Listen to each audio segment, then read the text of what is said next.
Hello and welcome back. My name is Clay. Thank you for tuning in to another mid-season, off-season, quarantine edition of Hockey Talkie. Now, I know this video is a little bit on the late side, and I apologize for that, but better late than never, right? So late last week, the Blackhawks announced a couple things, a couple extensions for current roster players, and a couple signings of some prospects. Some good news was announced late last week. But before we dive into that good news, let's talk about the bad news that was announced late last week, because you got to do bad news first. You just got it. So the bad news was that Ryan Shea, defensive prospect for the Hawks, was not going to be signing with the Blackhawks. And although that was disappointing, it was kind of understandable. Ryan Shea had a very good season this past year that was cut short. Senior at Northeastern, captain for the team as well. Had some good numbers, 31 points in 34 games as a defenseman.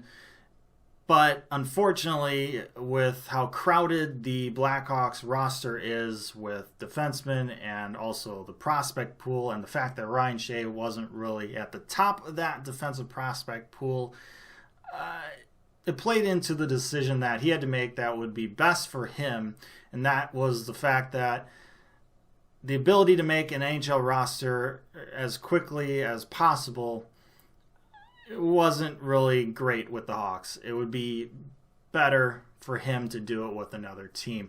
And so that's what came to him making that decision.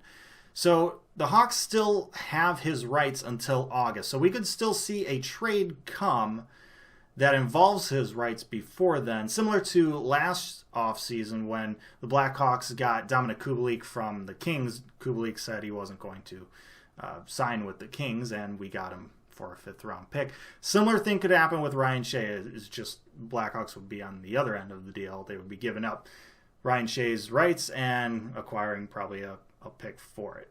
We'll see if that happens. There's a couple months to go, so plenty of time for that to happen. So that's it for the bad news. Let's move on to the good news now, and let's start with the roster players first. Two-year extensions going out, one for Matthew Highmore, one for Kevin Lankinen.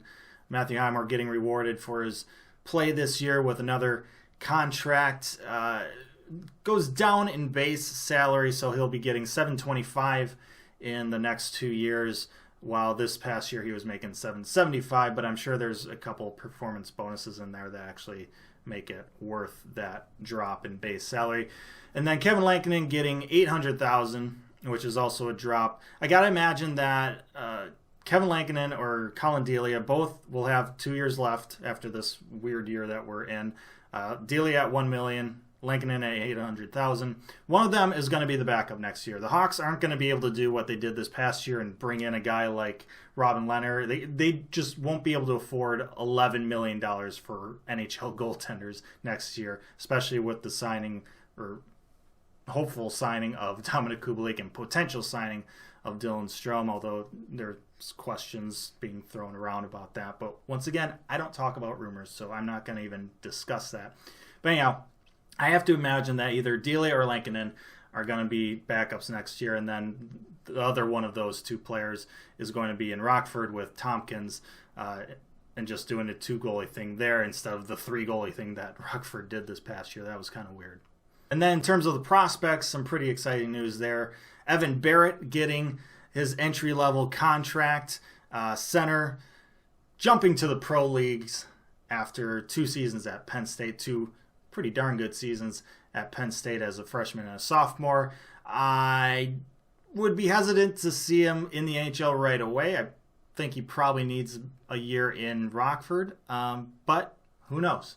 We'll see how he plays in whenever training camp happens and prospect camp and everything like that. There's a whole lot of questions, but his signing might be playing a factor in some other potential players' signings. Who knows? But nonetheless, it's nice to see Evan Barratt signing with the Blackhawks and becoming a pro player. And then the other one getting an entry-level contract is Andrei. You know what? I'm not even going to try and pronounce it. I've said this before and I'll say it again. I just don't know how to pronounce it. So I'm just going to call him Andrei Andrei got a contract.